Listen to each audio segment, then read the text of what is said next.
Hey guys, it's Cthulthu here. So this could be a new mini-series that I start making. At least, very least, this will be the pilot episode. So you guys will have to tell me what you think about it. But this is about my RuneScape history. I thought to myself, people are interested in what I do on a daily basis. Perhaps they'll be interested in my RuneScape history, and if not, maybe they'll be interested in how people used to play RuneScape all the way back then when I started. Because RuneScape is vastly different to how it is now. The market's different, combat system is different, everything is different. So my experiences probably vary a lot from most of your guys' experiences, simply because of when we started playing RuneScape. So yeah, you guys are going to have to let me know what you think of this video, whether to continue or discontinue, and you can do that by liking or disliking the video. So make sure before you leave the video you do one of either, right at the end obviously, preferably when you know what you're going to get. So yeah, let's begin. So I started playing RuneScape. Well, RuneScape was created in 2001, and I started playing in September, October 2001. So probably around 8-9 months after its birth, after its origin. And yeah, my first name was not Cthulthu. My first name was Dox Warrior. My second name was Rogue Leader, and my third name was Cthulthu. Well, no, I had other names in between, but they weren't really important names that I'd consider important in my RuneScape history. So yeah, how did it go? So I started playing RuneScape because basically we had like a group of 5 to 10 people in my class that liked to play games together, and we started playing browser games together. Games like Planetarian, Hat Trick, which is a football manager game I believe is still around, and also F1 Time, which is a Formula 1 manager game which I believe is still around. If you love maths, if you're really good at maths, you'll enjoy F1 Time if it still exists. If not, I suggest you stay away from it. And Hat Trick Football Manager game is just, an amazing game I played for 6 years. Anyway, so one day people started talking about RuneScape, and I had no idea what they were talking about. And it took me about a week to actually decide to sign up to RuneScape. But basically, I was forced into it, really. Because it was all that people would talk about. It was basically everything, and I was always left out of the conversation, even though I would listen and I would be there to listen.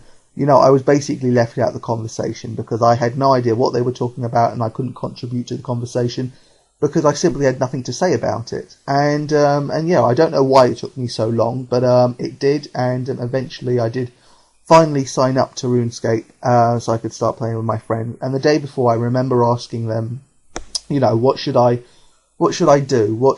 How do I play this game and everything like that? And what do I need to know? And I remember one of my friends telling me, stay away from the people in blue armor. And yeah, I took that to heart. I remembered that. And, well, obviously I remembered it. I still remember it today. And I didn't know, obviously, he was talking about rune armor, but that's what he was talking about.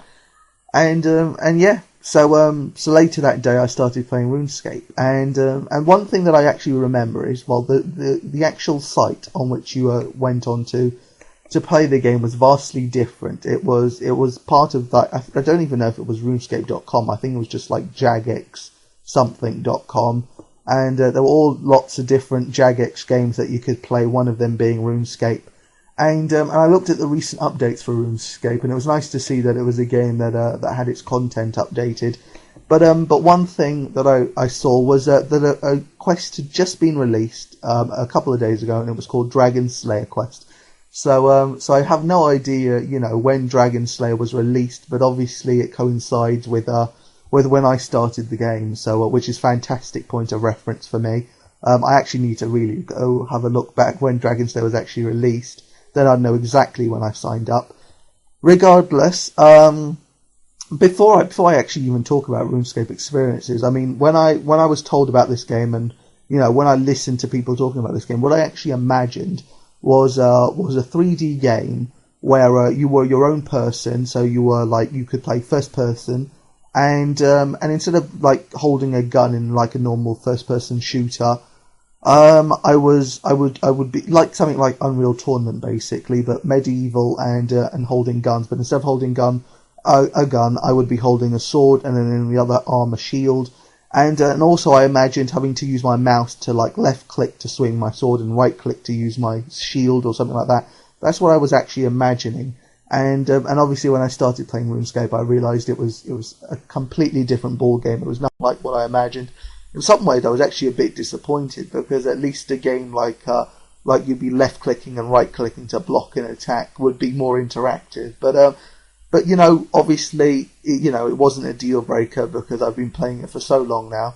So yeah, I started playing with my first account, Docs Warrior, and yeah, it was the first thing I remember doing was trying to make money, obviously, like everyone does. I remember cutting normal logs and then selling them in the general store, and then eventually I got the idea of instead of cutting the logs myself, I could get other people to cut the logs for me, buy them for 1 GP, and then sell them to the general store for 2 or 3 GP. I think it varied depending on how many were obviously in the general store. So that was the first way I started making money. Firstly by cutting wood myself, and then secondly by becoming, I guess, an entrepreneur and buying other people's produce to quickly then sell. It was just a faster way of making money for myself, and yeah, that's how I actually started making money. And I probably made about 1k at first, and then I decided to go wandering about the world of RuneScape. I didn't have any fan sites to use. I wasn't looking for any. I didn't have any resources like that. So when I was walking around RuneScape, I had no map, so I had no idea where I was going. And somehow I ended up in Varrock sewers, and yeah, you guessed it, I died. I died at Varrock sewers to a level 18 or 19 skeleton. And yeah, I was completely destroyed. Now the combat system back then was vastly different than it is now. You would enter combat, and you would be stuck in combat for 3 turns, and you would be spam clicking away trying to escape. And after the 3rd tick, you would then be able to move away, but you wouldn't be able to run. You would only be able to walk, and the skeleton was just behind you. Now I can't remember this exactly, whether the skeleton was always just right behind you, or whether it was 1 space behind you and you just had to make a mistake to accidentally get, you to return to combat accidentally. I think it was the latter. I think you would have like a 1 space in between you and the skeleton you were trying to run away from. And if you made a mistake, which was very possible back then, because every time you clicked forward, often you would actually take a step backward and then move forward. It was a really frustrating, stupid system of walking back then. But yeah, I obviously, I don't know how it really worked out, but either way, I died. And I was hoping to get my stuff back, and I think I actually got there about a whole 24 hours later, still hoping that my stuff would be there, which it wasn't. I was expecting the drops to stay on the floor for forever, and then hopefully it would only be viewable to me, or if it was viewable to everyone, hopefully no one else would have come across it, but obviously that was not the case. My items weren't there, and I'd lost everything. And one of the most annoying things was Lumbridge didn't have a bank back then, and if it did have a bank, at least I would have then known that banks existed, but I didn't. So before venturing into such a dangerous area, I would have banked some of my stuff, but unfortunately I didn't, because I didn't know banks existed. I thought that I was stuck with the inventory spaces that I had. Anyway, so yeah, I was dead. I died to a level 18, 19 skeleton, and yeah, the movement system, I'm sure at least some of you remember it, but it continued for so long. I think it was only like 3 or 4 years ago that they actually finally went about fixing it. But basically, wherever you moved, there was always a chance that you would actually move in the opposite direction a couple of steps before then you'd, go into the direction that you wanted to go, because obviously the auto target walkway, whatever, was just weird that way. And I'm sure some of you know what I mean. But yeah, that was one of the problems back then.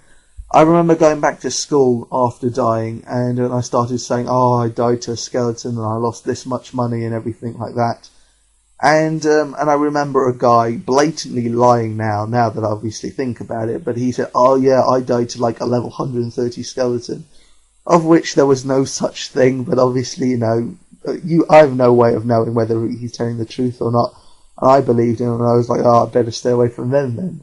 But yeah, anyway, yeah, so, but the thing that kept me into the game, even though I was like slightly depressed, because obviously I'd worked all these hours, I'd never spent this much time on a game, firstly, so spending even a solid 2 hours on a game like this was completely out of the blue. It was something that I'd never done before.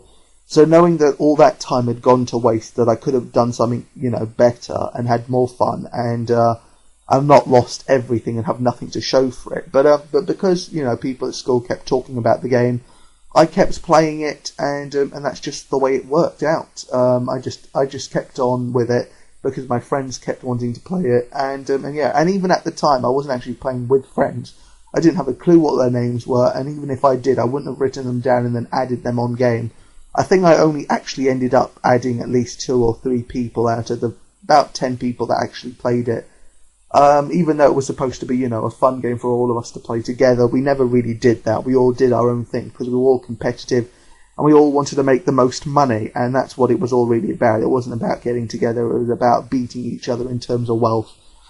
Anyway, guys, I'm going to leave it there, but if I do continue the series, if I do get enough likes on this video and I continue the series, what I'll talk about is, you know, the first major way I started making money, which was coal mining. I'll talk about, you know, the markets back then, because that's entwined with mining coal.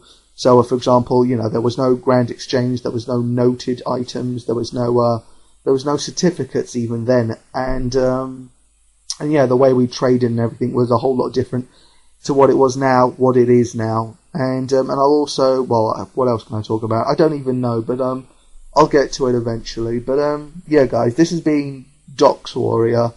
Until next time, guys, see you around.